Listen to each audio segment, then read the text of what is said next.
And a pleasant good evening to you and yours, and welcome to the Brevard Sports Network. Alan Slaughterzinski with you on the Ubrzati High School Football Preview Show. Week 11 is here. I can't believe it. It blows my mind that we are already at the end of the regular season, and we have got a lot to get to tonight. I mean, a lot to get to tonight. But let's welcome back a stranger to the fold. We didn't see him last weekend. He was off last weekend, and it's great to have him back here this weekend. He did attend the Merritt Island and Satellite game, and it's always good to go as a fan. You know, it is always good to get out of the broadcast booth and just go enjoy a game for what it is. And believe me, I do take the time to do that sometimes. But let's welcome back into the studio here the super sophomore, Mr. Jackson Robb. How you doing, buddy? Doing good. Glad to be back. It was a fun little off weekend, but glad to be back and get back into the high school football grind. It is good to have you back, my friend. We'll get to Satellite and Merritt Island coming up in a little bit because we're going to talk about both of these teams. And listen, there are a bunch of playoff scenarios on tap. Currently, if the season had ended last week, there would have been 9 Brevard County teams. Now, if you caught the post I originally put up the other day, it would have been 10. But I am still learning this playoff thing as we go. So much so, in fact, that when I put the post up the other day about the playoffs, it was wrong. It was just wrong. I've been told one thing, then told another, then told another. But thank you to Mark Karstens, the athletic director at Cocoa High School, who called me yesterday after I put the post up, and he says, I think you got this wrong. And believe me, I'm not proud enough to say I know. The likelihood of it occurring is better than it's not. Trust me. All right? I pride myself on facts, but anyway, called me up and told me that it was wrong. So he sent me the way the first round of the playoffs will operate. And I think it's important that we cover that, and we're going to get to that. But we do have breaking news here tonight, Jackson, and it is non-football related, and it is worthy of interrupting rivalry week to bring it up because anytime you have a state champion in Brevard County, it's always the first story on tap, and this one will be too.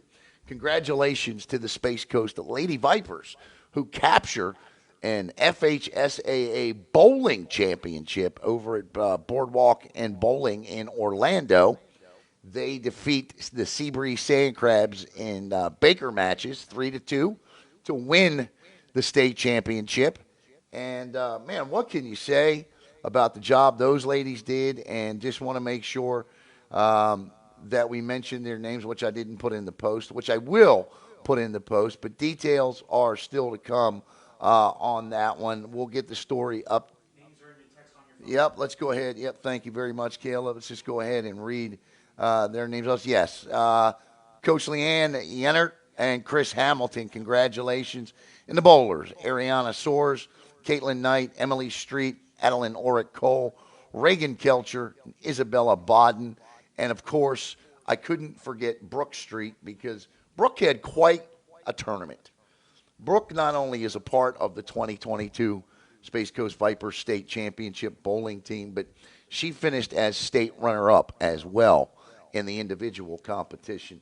So Brooke on quite a run over the last couple of days. And once again, congratulations to the Space Coast Vipers, Lady Vipers bowling team on winning a state championship. They are the 4th Brevard County team to do so. The first were the 2012 Bayside Boys. The Titusville Girls hoisted the crown in 2014. Of course, 2020, the Astronaut Boys, Coach Dex and his team did it. And now the Space Coast Girls join the party. So congratulations to the Space Coast Viper girls on winning a state championship. Coming up Saturday, right here on Brevard Sports Network, you will see yet another Brevard County team going for a state championship or going to have the opportunity to play in a state championship. Coming up, it'll be the Vieira Hawks and St. Thomas Aquinas Raiders in 6A Final Four volleyball. The winner advances to Winter Haven November the 11th. Now, if we don't get approval to broadcast tomorrow, then we will audio cast. So we're going to be there anyway. I believe we're going to have approval to stream that. So, all right, Jackson, football week 11. It's rivalry week. We're talking about playoffs, and let's go over what the first of all. Everybody has no idea how the rankings pan out. Nobody knows. So I've been on the FHSAA. I've been on this one, that one, and the other, and finally got a response back on that. And again, thanks to Mark Karstens. Okay, so here is how the rankings work. The system utilizes a huge number of games results stored in max preps across the nation. Now that's across the county, across the state, whatever. You get the point. Generally, and here's the change this year. For those that wondered if the rankings valued wins, that yes, it did this year. They did. That wasn't so in the past. They did value wins, but they valued strength of schedule just as much. Okay. Generally, the more a team wins, the higher the ranking. However, the system does take into account quality wins against other highly ranked opponents and strength of schedule.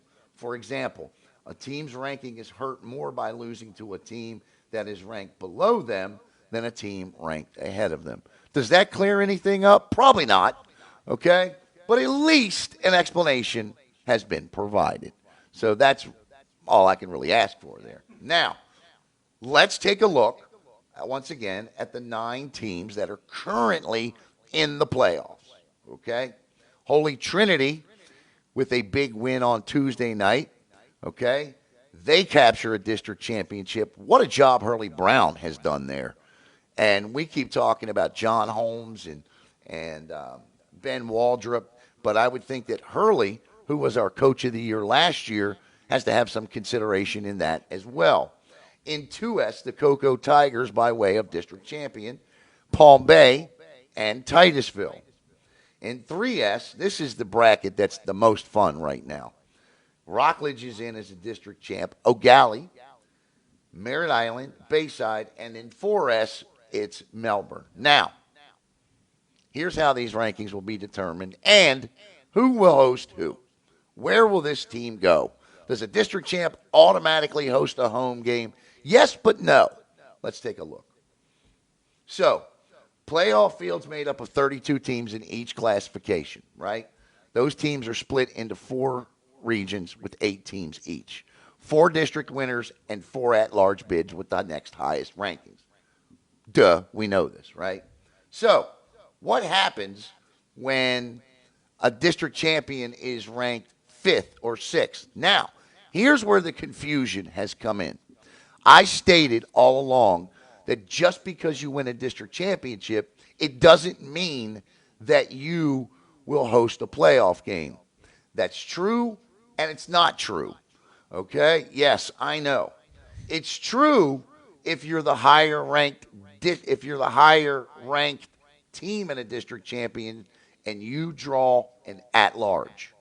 So if, let's say, you're a district champ and you're ranked 6th in the region and you draw an at-large that's ranked 2 or 3, you would draw the 3, right? Let's say you draw an at-large that's a 3. The 3 has to come to you, but that's only in the first round. Let's say you're a district champ that's a 4, right? Or let's say you know what I'm saying? Let's say you're a district champ that's a 4 and you draw a district champ, or let's say you're a district champ that's a 5 and you draw the district champ that's a 4. You will travel to the 4 because you're drawing another district winner. Okay? So district winners aren't automatic, and my misunderstanding is district champions aren't automatically seeded 1 through 4. They can be seeded anywhere 1 through 8. And if they draw a higher seed district champ, then they travel. If they're a district champ and they draw a higher at-large seed, then the at-large seed comes to you only in the first round. From that point on higher seeds travel to higher seeds. Does anybody have any questions? Tell anybody if they've got any questions to leave a comment there about that. Now, we also have a special guest, two of them, joining us tonight. Let me get your take real quick on what you saw last week while I try to get our guest on. Satellite is that team that has now thrown a monkey wrench into all of this. 2 weeks ago, the Scorps were out. We had them dead to rights. Okay? Now, they're right there on the cusp behind. Bayside loses to Heritage and Satellite wins. The Scorps are in the playoffs. What did you see from a team that got their senior quarterback back? You know, I saw a team with a new offense, and it was just a team that seemed kind of rejuvenated. I mean, Mark Hinkle comes back, and he had a great game, don't get me wrong, but it wasn't like he destroyed the charts. It was just the team as a whole kind of came back together. You move Parker Dawson back to wide receiver. He had been playing quarterback, actually, the last few weeks, so you kind of get want to be. The running game was even improved. Jalen Bradley, the sophomore running back, had a lot of big plays. But overall, for me, what I saw at Satellite was just a team that seemed like they were reborn, and they seemed like a team that just looked stronger. They looked more connected, and overall, they just looked better on Friday night. And I think they came out surprised Merritt Island with Mark Hinkle coming in at quarterback, and with that surprise factor and them coming together led to them winning the game and keeping their playoff fight alive. Well, I tell you what, I was impressed with what they did. What a big win for Coach Helton over his former team. That I think that's one of the takeaways of the night from this is what Coach Helton was able to do. How effective, Jackson, from your vantage point, was it for Coach Helton to play against his former team? Essentially, I saw them the week before. Not essentially, I did see them the week before against Rockledge. The offense was, he can run that same offense that Brady Dennenberg ran last year. How effective was his defense? His defense was very good. They had an early first quarter end zone interception, and then they had, I believe, another one, or I want to say possibly. They either had 2 or 3 interceptions on the game on defense, and getting that against a quarterback like Luke Knight, who we've seen him grow in his relationships with his receivers in recent weeks. I don't mean to cut. How did he play? He played solid. I mean, they had some big plays down the field, but honestly, it was more the Satellite defense that impressed me than Luke, just in the way that they were able to shut that passing attack down. All right, so let's take a look at the schedule this week here. Obviously, it's rivalry week here on Brevard Sports Network, and we're going to bring you the crux of the all of them, the rivalry games. We're going to do them all this week. O'Galley and Melbourne. I saw a fantastic interview today on Space Coast Daily with Mayor Paul Alfrey, who's in this rivalry. He attended Melbourne High School. For O'Galley and Melbourne, this rivalry, for their fan bases, there is no barbecue bowl. This is the rivalry in the county. These teams have been playing forever. I love this rivalry. It's a rivalry with no name. What would you call it? It's a hard one. I saw the Harbor City Showdown's a solid one. Yeah, they got to find a name though for sure. I mean, it's hard though because I mean it's in one of those spots. It's just a hard thing to find. Both schools are technically located on Apollo Boulevard, right? Go ahead. You cross Apollo to get from one school to Well, we should do something with that. But we should definitely do something with that. Look, this is a great rivalry. Won by Melbourne last season, 33-12. The Bulldogs and Commodores. This is the 58th time Melbourne and O'Galley are 2 of the 4 public high schools located in the city of Melbourne. Of course, Palm Bay and West Shore Junior Senior, the other 2. The series between Melbourne and O'Galley was first actually played when O'Galley was a former city. O'Galley used to be its own city overlooking the Indian River. The Bulldogs and then O'Galley Eagles played 6 times. Melbourne won 5 of those 6 matchups. Picked the rivalry up again in 1963. The 2 teams have played every year with the exception of 1991 and 1992 for some reason. The Bulldogs have dominated the 2000s, though, Jackson, with Melbourne winning 16 of 21 games. The longest winning streak in this series held by Melbourne, who won 8 straight from 99 to 06 since 2015. The Commodores are 4-3 versus their Harbor City rivals. This one, to me, is going to come down to the quarterbacks. I like Melbourne in this one. I do. And the reason I like him is because experience matters at a position like quarterback.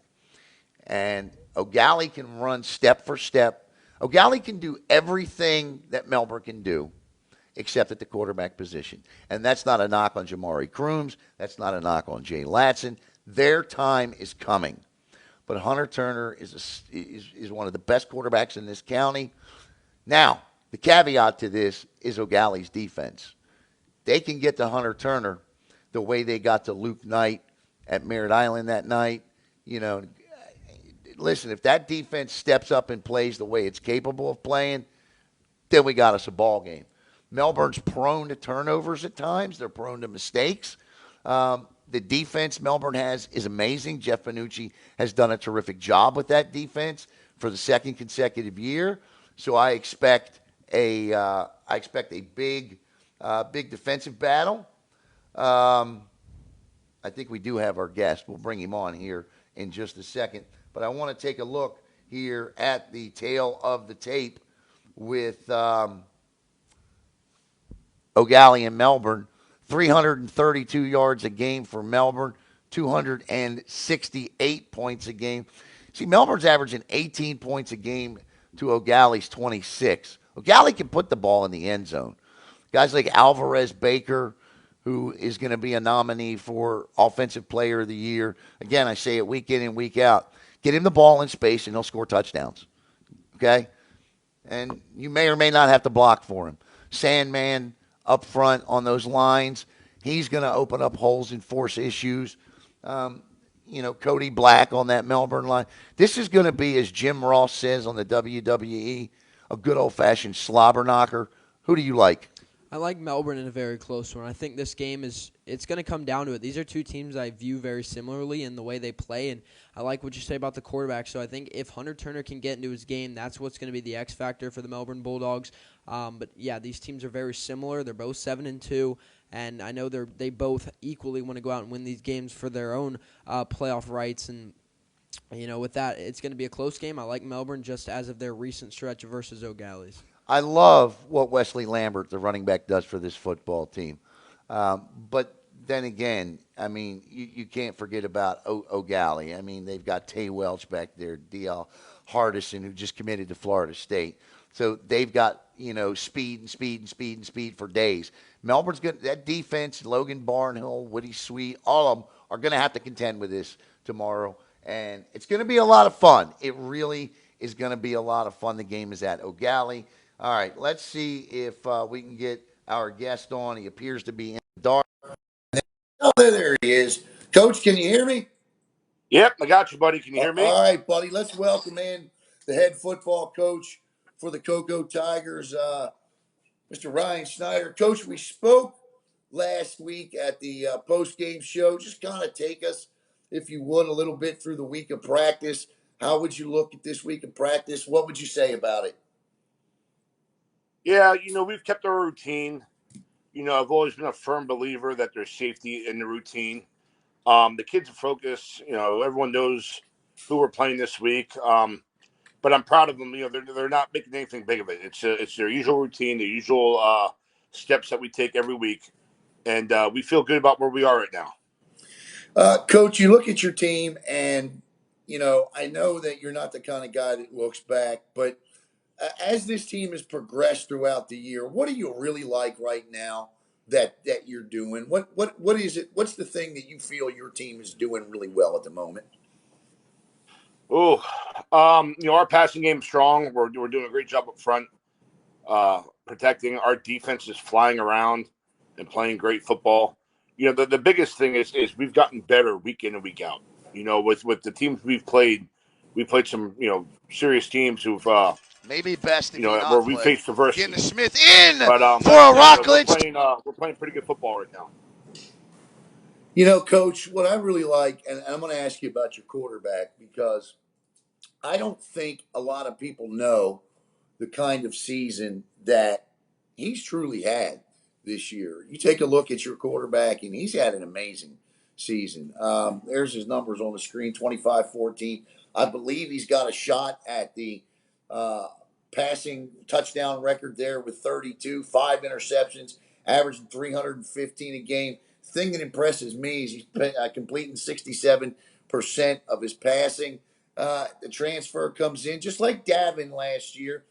What is the secret sauce? And I guess if it's secret, you won't tell me. But how do you get these guys, and you and Coach Franco, and how do you get these guys acclimated into what is a very complex system so quickly? Get them adjusted, or is it more that these guys are just ready for something like this? That's a good question. One thing we try to do is we do try to keep it simple. But we have been blessed from DJ to Blake to you know, we've been blessed to have extremely smart quarterbacks who Mm-hmm. understand what we're trying to do and what we're trying to accomplish, and we can make adjustments on the fly. We can do a lot of RPO stuff, and we just been blessed, man. But it's not all about him. The offensive line's doing an unbelievable job protecting. I don't think we've given up a sack since maybe the Seminole game, which hell, I don't even know how long ago that was. The receivers are doing a great job getting open, making plays. Um, you know, we're a firm believer of just take what the defense gives you. Get the ball out of your hand and get to the playmakers, and try to get the playmakers, in open space and let them do what they do. Coach, does it concern you at all that there has been a struggle at times with the running game this year?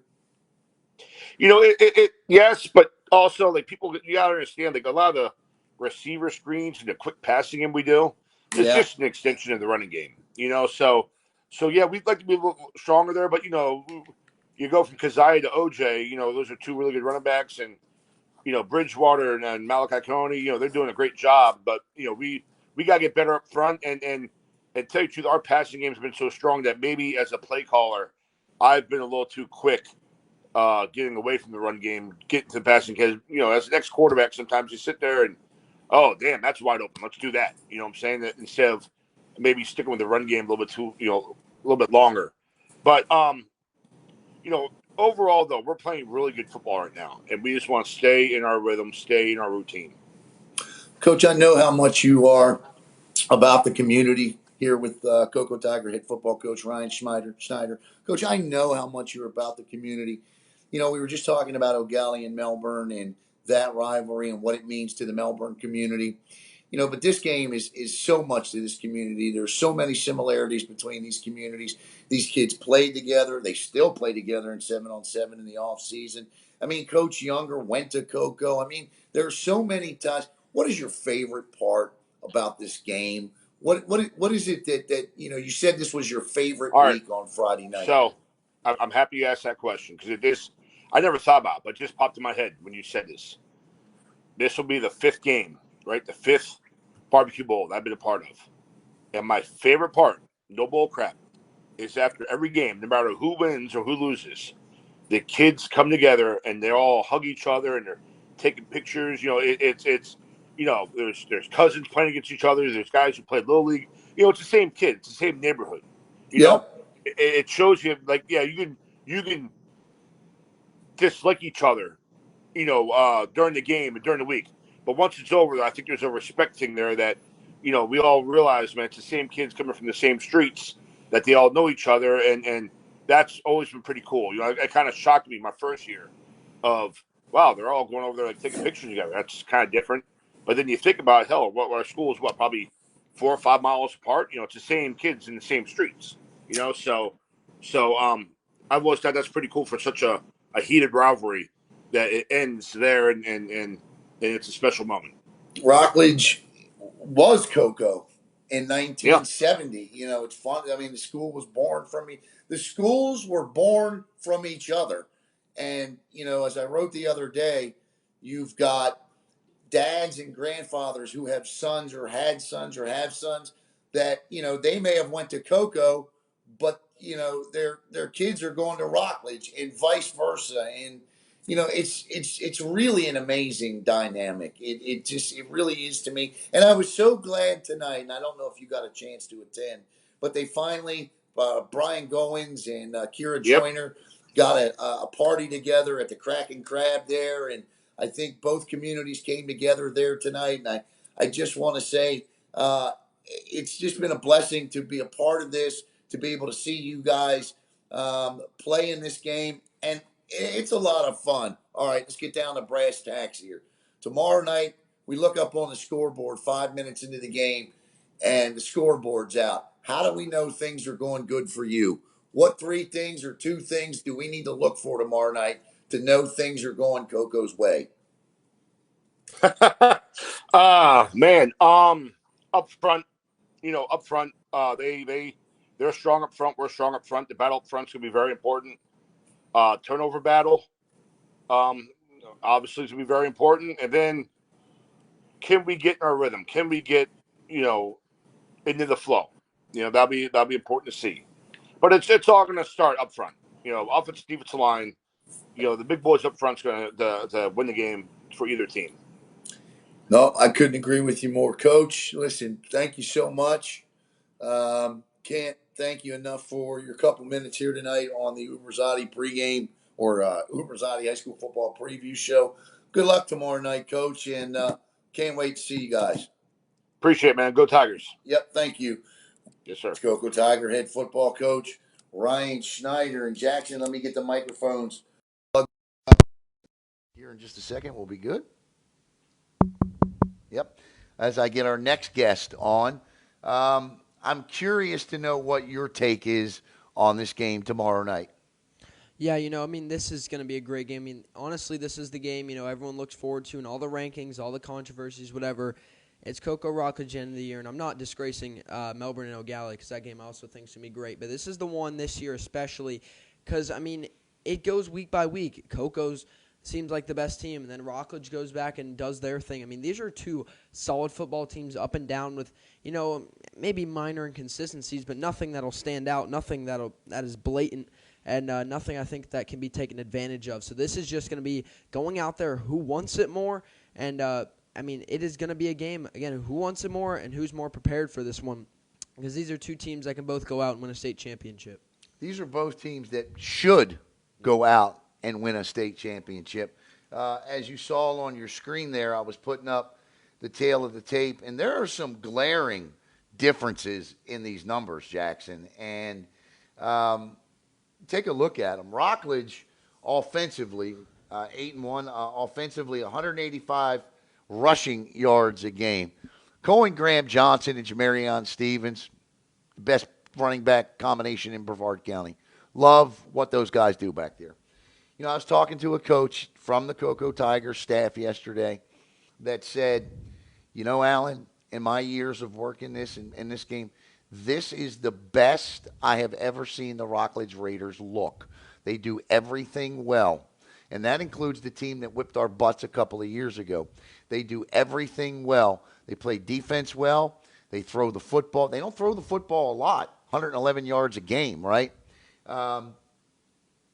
295, that's supposed to be all-purpose. Yeah, that's rushing yards. 108. They have 295 yards per game, 34 points a game, and they're only giving up 6 points a game. That is a pretty special defense. They fly around the football. They play that man zone coverage in the secondary. They don't get beat because, you know what? They have this talent to overcome anything. I really like the Rockledge Raiders. I'm going to make my prediction coming up, but man, I don't see any reason why they shouldn't roll right through 3S and win a state championship. No, I agree. These teams are both definitely built for a state championship, and I think they both set themselves up well for just that. But yeah, you're right. The offenses are, in a way, not exactly polar opposites, but in the way they operate. Rockledge has that run game that Cocoa may be lacking in that sense, whereas Cocoa with Blake Boda recently, especially over the top and all his passing ability, Rockledge can pass very well, but that's not their focus or their main balance. Focus. A little more balance. Yeah, definitely. And but then you see for Cocoa, they have about, I think, 450 offensive total yards a game. So, that's a team that can go out and get you on the offensive side of the ball. They got like an all-star roster at wide receivers, it seems like, with some of the transfers they brought in. But that's the thing. Rockledge has they both also have very great defenses. So that's going to be also a battle in the trenches on who can kind of shut the other team's main factor down, because if the Cocoa front stops the Rockledge running game, or vice versa with the Rockledge secondary and the Cocoa receivers. So, that's again, we will see Friday night, tomorrow night, and it's going to be a fantastic game. Um, take a look at some of the numbers here. By the numbers, I should say. Let's take a look at those as we wait for, and we do have our next guest on. So let's bring our next guest in right now. He's got a lot on the line tomorrow night. Please help me welcome in a guy that has been so loyal to Brevard Sports Network this year, especially with the post game shows. And love having him on, love talking to him. Please help me welcome in the head football coach for the Satellite Scorpions, Coach Brian Helton. And, Coach, first of all, welcome. Second of all, 3 weeks ago, did you ever think we would be having this conversation? No, sir, not at all. Once we lost that Bayside game, I really thought that we were just playing to be 5-5 and being able to finish out a 500 season and make the best of the first season. But you know, um, grace of God has given us a great opportunity to be in that ninth spot and just basically take care of what we need to do and hopefully the cards fall in our best decision and our best way, and maybe we can sneak in there. Coach, up on the screen, I've got the 3S Region 3 rankings. Rockledge, Jensen Beach, Mainland, Sebring, O'Galley, Port St. Lucie, Merritt Island. And there you are, Bayside. And 3 weeks ago, you were 12. Now you're 9. You sit about 8/10 of a point behind Bayside. You got 1 point. I'm sorry. You sit about 0.80 behind Bayside. But really, what it boils down to, if Heritage beats Bayside tomorrow night and you beat Space Coast, it's a trip to the playoffs.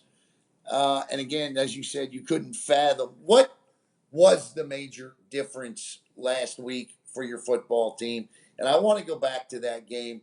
I know we made a lot about Mark Henkel and his return, but I don't think we talked enough about the way that team prepared last week, Coach, because, boy, they really shut a team down that was looking to rebound from a big loss to Rockledge with a really good quarterback. And how'd you do it?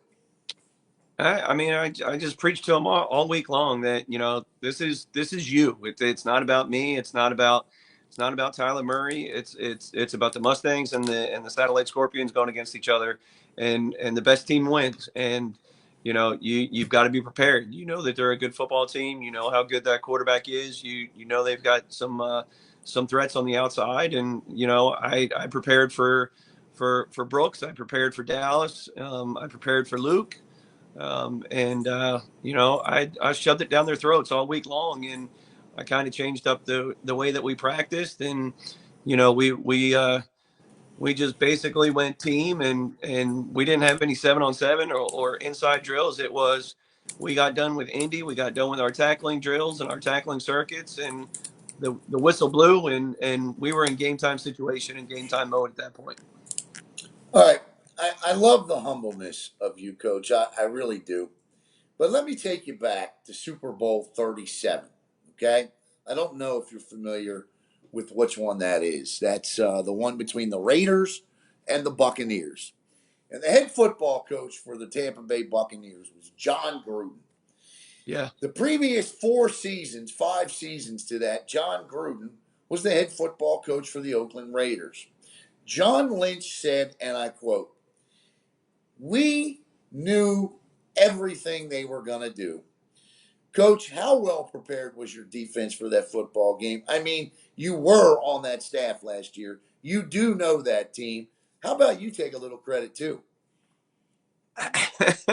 It's I, I can only take credit for being prepared. But it's I can only call the plays and but the boys have to execute, and I mean they did a hell of a job. They were coming over adversity, getting down 6 points, and then us going ahead and scoring a point, scoring that touchdown, and then scoring another touchdown, and trying to keep it ahead, and then finally 70 yards, 72 yards, 79 yard, whatever it was. I can't remember what it was, but I think 79 yard run trap right up the middle, and Jalen Bradley just put the nail in the coffin, and my defense just held on for dear life, and it was I got I kind of knew what I wanted to do, and I knew how to take away Luke at that point. So I just kind of kept throwing it at him, and if they got a possibility of catching the ball and moving the ball a few yards, then they moved it. But we went right back and tried to execute the same play for the next offensive play as well. Well, look, I hope everybody bounces back this week. And, look, you got Routledge that's the clear cut above everyone else in this region, maybe this entire classification, as we were just talking about. Coach, you played them earlier this season. I want to get your take on them. What do they do that seemingly I've seen some really good defenses go after yours, O'Galley's defense, Bayside's defense, and they just go through them like went Yeah. through them like a hot knife through butter. What is it that Rockledge does? So what makes that offense so good?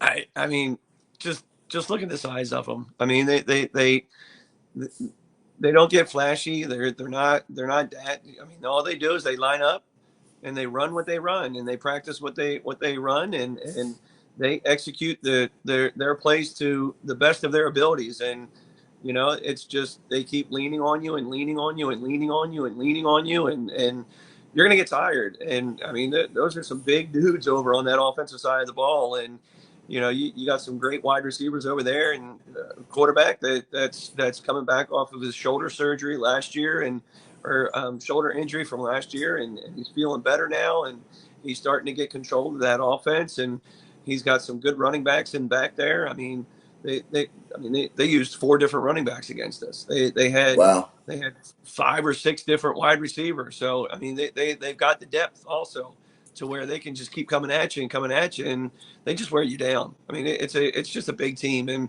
that defense is they swarm. They're a great bunch of kids. They got a knack to find that football during the play, and they get to it, and they get to it quickly. I look at this coach and I see, four Brevard County teams from this region are going to go to the playoffs. That is arguably not going to, that may not happen anywhere else in the state this year. And it continues to speak to just how talented our student athletes are in this county. Um, for your football team, back to your football team, I'm curious how the week of practice has been. And, as Jackson said earlier, Mark coming back, he didn't light the stat sheet up, but what does it mean to have him back? Talk about the week of practice and what it means to have Mark back there. I mean, just to have a senior quarterback back there that that the kids know, and they know what he can do, and just having a little bit of an older uh, football mature quarterback back there, and knows what to do sometimes, and is able to take control of that offense, and take control of all the players on that side of the ball. And it's been almost the same kind of practice that we had last week, where we go to Indy, we go to tackling drills, we do special teams, and then we blow the whistle, and we're moving the chains. We're in game time situation. We're moving the chains. It's first down and 10. It's second and 3. It's third and inches. We have a holding call, and now it's third and 13, or whatever it is. But we're going after it, and we hit all week long, and I mean we hit all week long last week too. So it's been the offense is starting to click a little bit more. They're doing a better job. Um, Defense is just doing their thing, and coming in, and sometimes they make mistakes, but they come right back, and we take care of the mistakes, and talk about it and teach it, and we move on to the next play. Coach, congratulations. Listen, I know you go into this thing tomorrow night at 4-5 overall, but 5-5, I'm good. But a 5-5 mark tomorrow means a playoff berth, and we'd love to have you Sunday. Yeah. You've been coming win or lose all year to slow and low. We don't know if we're doing the selection show. We're going to talk about that at Slow and Lower right here in the studio on Sunday. But all of us, myself, Jackson, Caleb, Billy, Logan, we're all going to be here. We'd love to have you come on over and talk about it. And just congratulations on getting back to this point and having an opportunity to be able to get into the playoffs.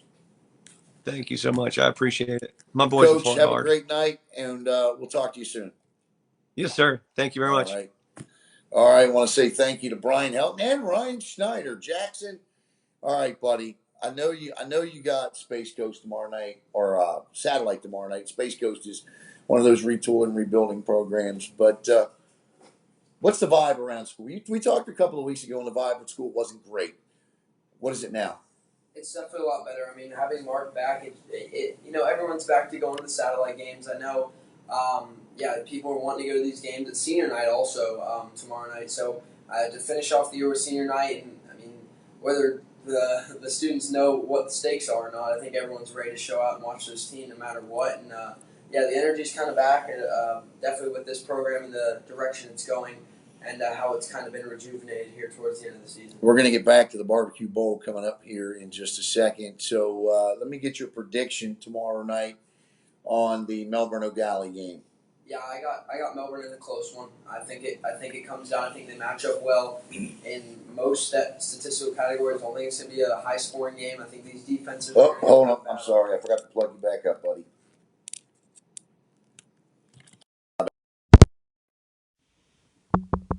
All right, let me get your prediction on the Melbourne O'Galley game. Go ahead. I forgot to plug the microphones back in. I think Melbourne's going to win a close one here. I don't think it's going to be a high-scoring game. These teams are two stacked defenses, two very solid programs here. I think match up very well for a close shootout, and it's going to be who has the better team. And I think barely, and based on recent stretch too, I think Melbourne's just going to edge them out. Yeah, I'll take the Bulldogs too at home. And I agree. I think it'll be a close one. I think O'Galley's defense will force some of those mistakes that Bulldog offense can be prone to at times. And I just think O'Galley's got too much speed to get blown out. But I do see Melbourne in a close one. O'Galley's too athletic. But, Melbourne, there's just something about the way they play. This one's at O'Galley. There's something about the way you play with a senior quarterback. And for that reason, I'll take Melbourne tomorrow night. The bracket release show from the FHSAA is Sunday at 11 a.m. We'll be live immediately after that. And by the way, you'll also, if you don't feel like going to YouTube, you can come right here to BSN and watch that show live as well. We'll share the link, and you'll be able to see the stream live on BSN. So just come right here to BSN, and then immediately when that ends, we will go live.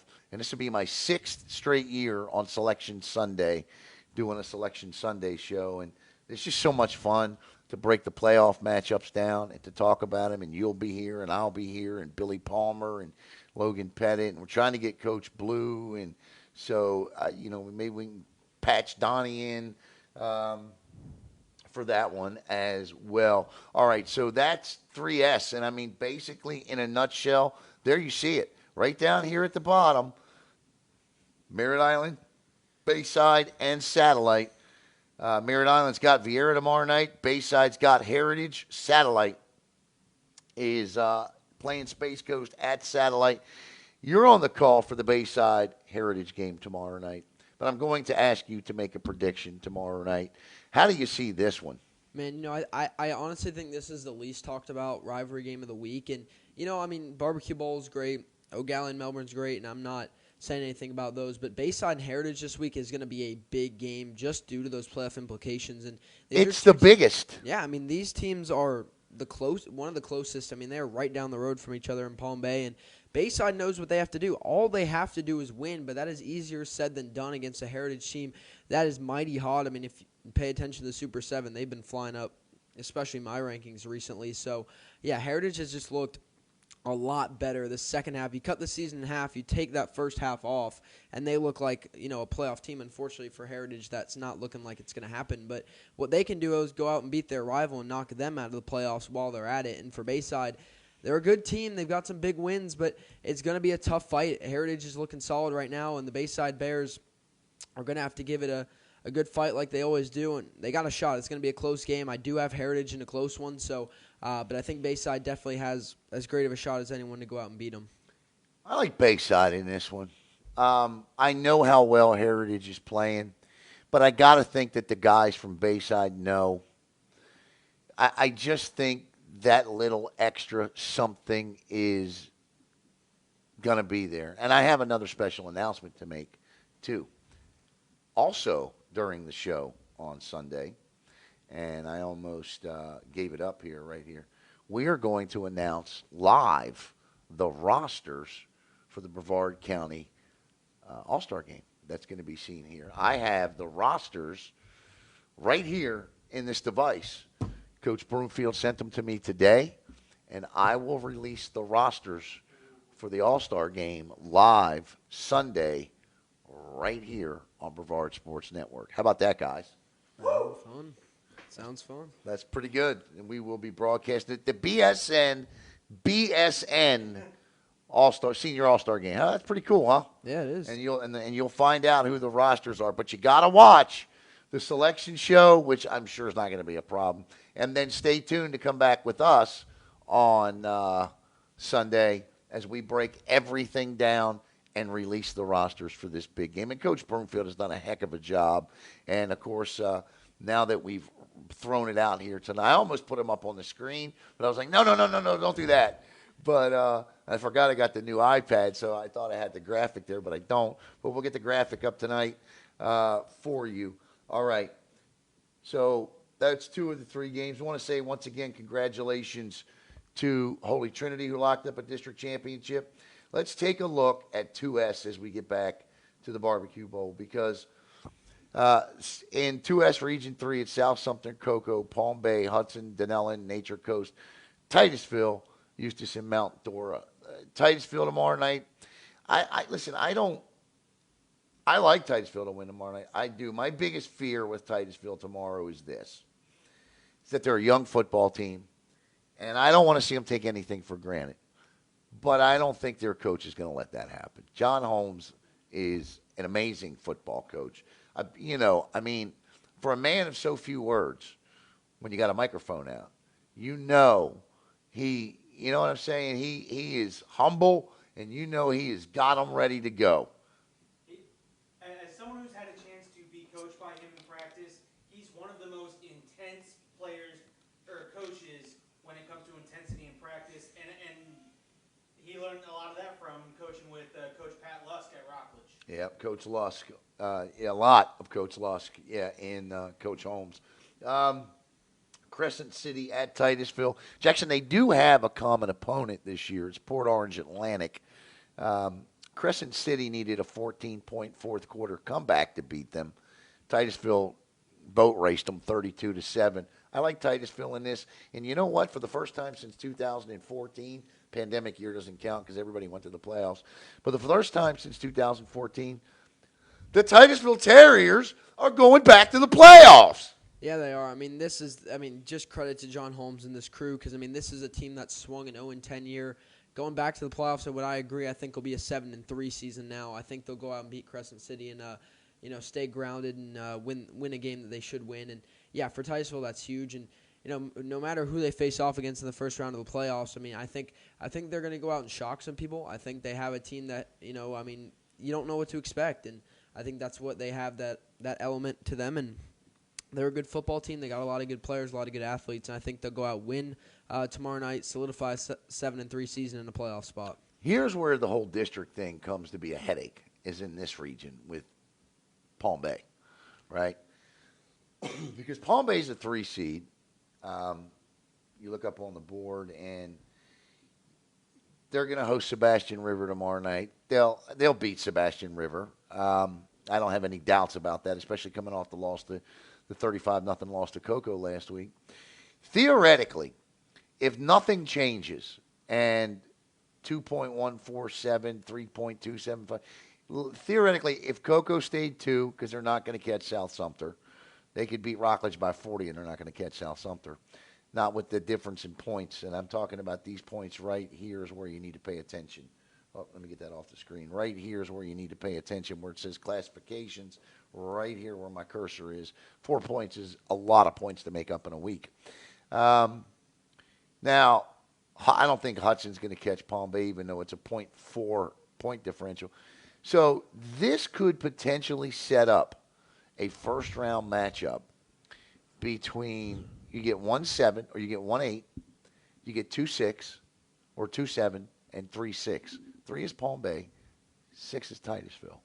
That would give us the Titusville Palm Bay first round rematch, in which Titusville led that one, Jackson, after into the half, and then Palm Bay exploded in the fourth quarter defensively.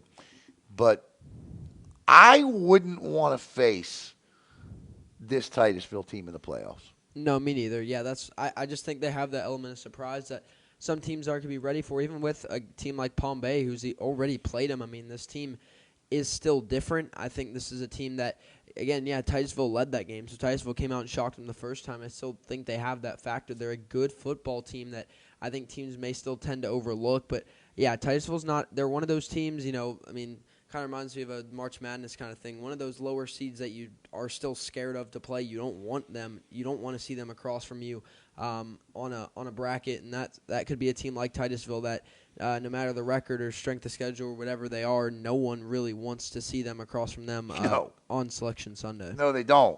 I also want to take a look at 4S because while a lot has been made, Melbourne's a 4 seed. If O'Galley beats them tomorrow night, Melbourne will drop to a 5.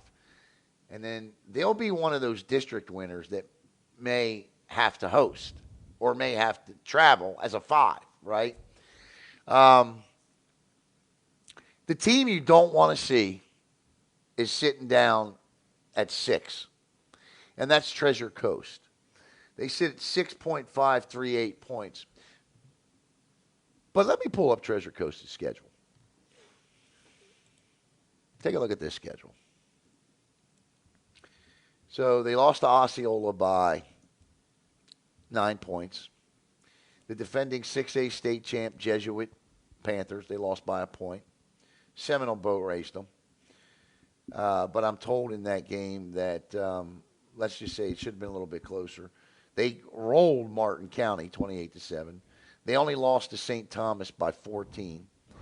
They beat up Fort Pierce Central 44-7. Rolled over Centennial 40-7. Lost to Vero Beach in overtime last week 10-7. Oh, and guess what? You know who their opponent is this week? Chaminade Madonna. That is the most brutal schedule in the state this year. I don't care who you are. They played them tonight. Oh, did they? Oh, yeah, that's right there. This is the final score. Chaminade Madonna, who is the number 4 team in the state, I think, the number 9 team in the country, crushed them, which I knew they would. So Treasure Coast is a 3-6. Let's see if the FHSAA means what they really say about strength of schedule. Yeah, Treasure Coast is not going to be a fun opponent. That's a team, that's a region or a classification like 4S where you have a lot of those sneaky good teams up in there. Because when you get higher, I don't want to play Treasure Coast in round 1. Go ahead. No, definitely not. But it's like the higher you get in 4S, it starts where it blends with Metro teams, and some of these teams like Treasure Coast play some more of those higher opponents, and that's where it gets dangerous when you're in like 4S playoff situation like Melbourne, where there's some teams. They may be more comfortable facing up against, and some teams that are definitely going to be sneaky juggernauts like Treasure Coast that you do not want to face. So it's going to be hard. Melbourne's got a tough road ahead. They got a good squad. That's one of the teams that is going to be watching hard on Selection Sunday. Not necessarily if they're worried about making the playoffs or whatever, but it's who they have to face and how they're going to have to get where they want to get. All right, other games on tap tomorrow night. I don't want to leave the rest out, and then we'll close up with our predictions in the Barbecue Bowl. Foundation Academy's at Holy Trinity. Holy Trinity just needs to stay healthy. They're going to probably get a bye, and they are going to get a bye because they're going to be a 2 seed, and they're going to host in the second round of the playoffs. MCC at John Carroll, Merritt Island at Vieira, Sebastian River at Palm Bay, Space Coast at Satellite, Crescent City at Titusville, Astronaut at Hawthorne, Rockledge at Cocoa. In Cocoa Beach tomorrow night, we'll host Stanton, sort of like a bowl game thing. And in 8-man playoffs, we have Merritt Island Christian, and I don't know why I didn't put it up on the screen, or did I just put it too far down. Merritt Island Christian is playing All Saints. All Saints Academy tomorrow night. So good luck. That's a battle of a 1 and a 2 seed in the 8-man football, right? In the 8-man football tomorrow night. Good luck to Coach Handwork and his staff. All right, we're going to step away real quick, and when we do, I'm going to show you highlights of my favorite barbecue bowl, and when we come back, our predictions for the 2022. And by the way, let me just settle this right now. It is the 44th barbecue bowl.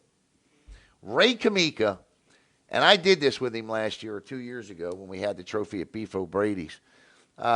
We counted the plates on the trophy. It's the 44th barbecue bowl. Not the 43rd, the 44th.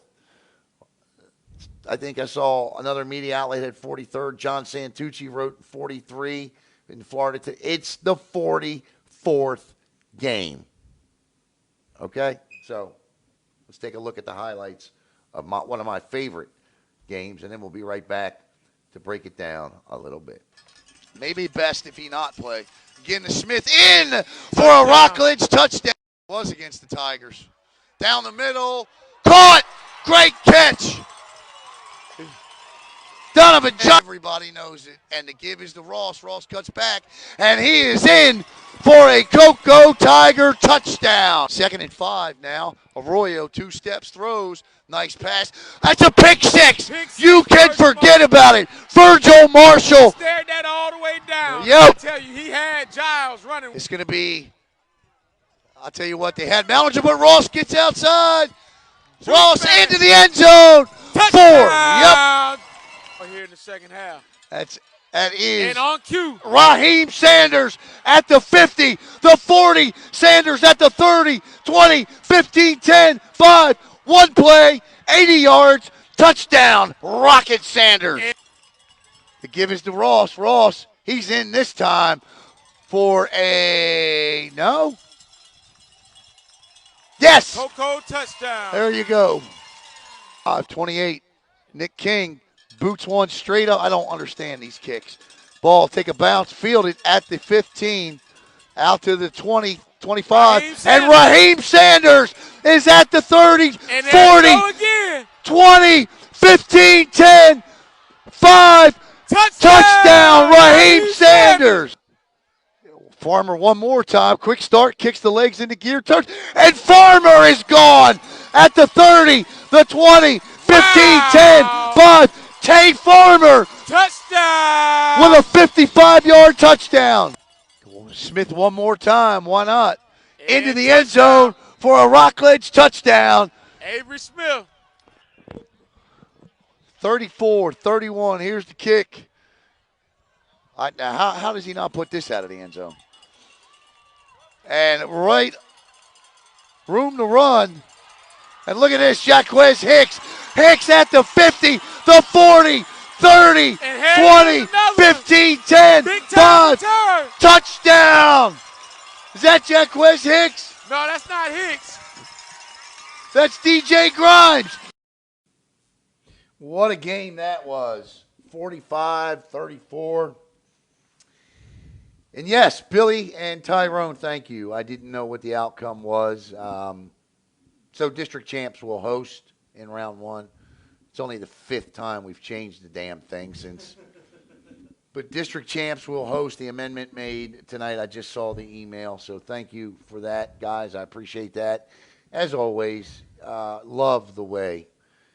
Now it's prediction time. Now it's time to break down Rockledge against Coco tomorrow night. Jackson, I'm going to let you go first. Yeah, you know what? I mean, this is the big game. Half the county is going to be happy with your prediction, the other half isn't. And, you know, with that, I mean, these are the 2 best teams in the county. I mean, that's just how it is. And, I mean. Wait a minute. I don't want to cut. I am going to cut you off. I didn't release a Super 7 this week because it was useless. Yeah. Pointless and useless. Yeah. We will release our final regular season Super 7 on Tuesday. Go ahead. Yeah, and, I mean. Yeah, these are just the 2 clear-cut best teams in the county. Rockledge, I believe, number 19 in the state right now. Coco, I believe, is number 31. And yeah, so with that, these are two of the best teams. Right now, Cocoa has a 2-win streak. Before that, it was Rockledge winning 3 straight. But these are two teams, Rockledge with the run game, Cocoa with the pass game, two great defenses. But what I gotta look at rolling in, despite opponents or whatever, Cocoa hasn't allowed a point since they had an overtime loss to Seminole. And as much as I love the Rockledge Raiders and what they're doing this year, the run Cocoa is on right now, I just don't know if they can be stopped. And from I heard from coaches, I think that Blake Boda can beat that Rockledge secondary. When I said it's going to come down to who can stop the other team's X factor, I think it's a bigger X factor for Cocoa and the passing game. Besides that dark side defense against the run game, I have the Cocoa Tigers in the 44th Barbecue Bowl in a close one, but I do have the Cocoa Tigers this season. Wow. Okay. Give me a score. Give me 35-31. Okay. That would be similar to the one in 2020, which was a phenomenal football game. Rocket Sanders. I mean, the leading rusher in the SEC right now, what a game he had. I mean, listen, I don't ever question the coach, but I probably would have given Rocket the ball on every play. That one. I mean, that's just me. I think Eddie Mays even said that. Arkansas is doing that. Arkansas is exactly right. Right. All right, let's look at the tail of the tape again between these two teams. And look, there's the leaders on the screen there. You know, you get Jamarion Stevens, 865 all-purpose yards. Bridgewater, the leading rusher. Farmer, Day Farmer, 760 all-purpose yards. Combs, 307 receiving yards. DJ McCormick, 79 tackles. Yeah, those guys are going to make a difference in the game tomorrow night, but it's going to be the guys you don't see. And I agree wholeheartedly with Coach Ryan Schneider that this is going to come down to a battle in the trenches. Which offensive lines and defensive lines prevail? Listen, Coco's got a phenomenal offensive line. They didn't allow a sack throughout the entire district, okay? And especially through that 52 for 52 streak that Boda went on. There you see the numbers of the quarterbacks on the screen. But Bryce Lovett is hands down the offensive lineman of the year. You heard Coach Helton say it. They are huge up front. They are big up front. Defensively, they fly around the football.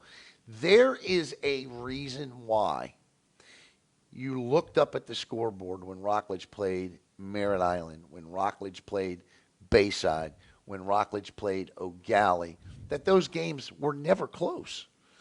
That's because Rockledge is that good. If you're doing the check mark boxes this year, quarterback check mark goes to the Cocoa Tigers. The rushing check mark box goes to the Rockledge Raiders. The offensive line, barely, but it goes to the Rockledge Raiders. Receiving core, well, it goes to the Cocoa Tigers. I mean, they got 7 guys in triple digits, for goodness sakes, right?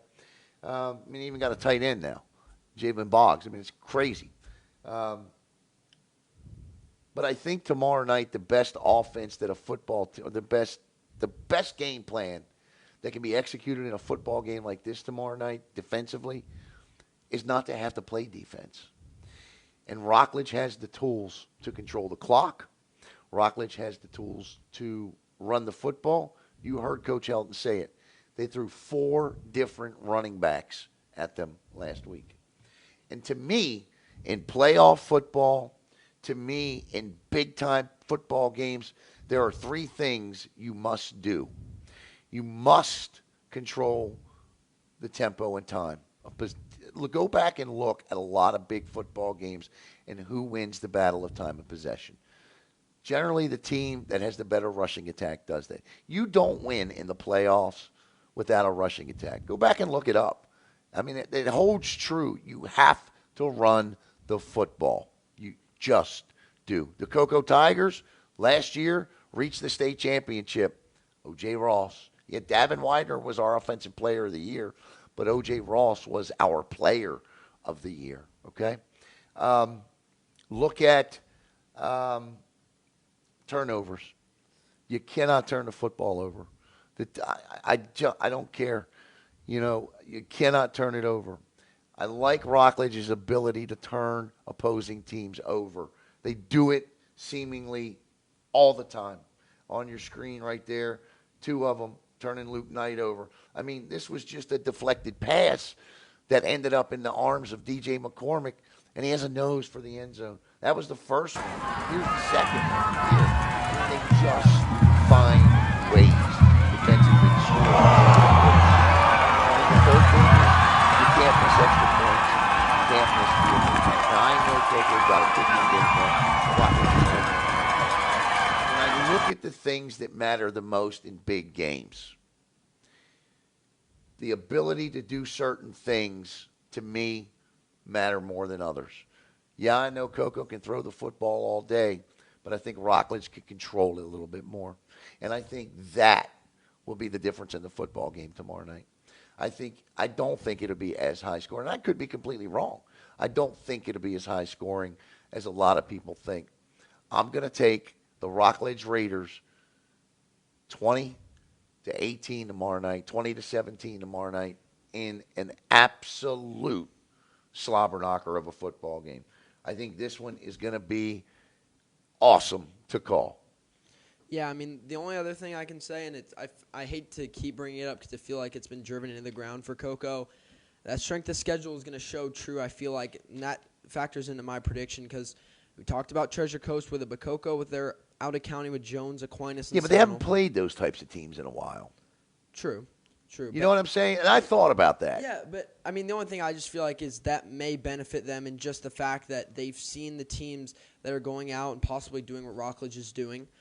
It has been a little while, so, I mean, we will see. I mean, they last played an out-of-county team about a month ago when they went up to Seminole, lost in a comeback overtime effort. But, yeah, I do think it's close. The run they're on right now, it just seems like Rockledge is going to try their hardest, but I don't know right now if Coco is touchable.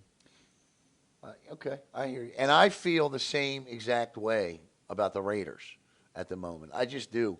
I think both teams are going to win a state championship. I just do. You know, there's a reason I ranked them ahead of Coco. When I saw them against Merritt Island, it confirmed what I thought about Rockledge. Now I know I'm going to get over there tomorrow night.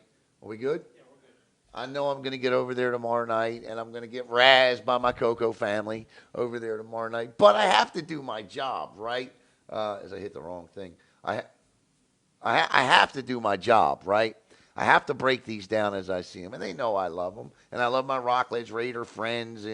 But if I look at this the way that I look at and look, this is the first time I've ever picked Rockledge in the Barbecue Bowl. I've been covering this. This is my second or third broadcast of one, I think, and I've covered 5 of them, and I've always picked Coco. This is the first time I've ever picked Rockledge. I'm just really impressed from what I see from the Raiders this year.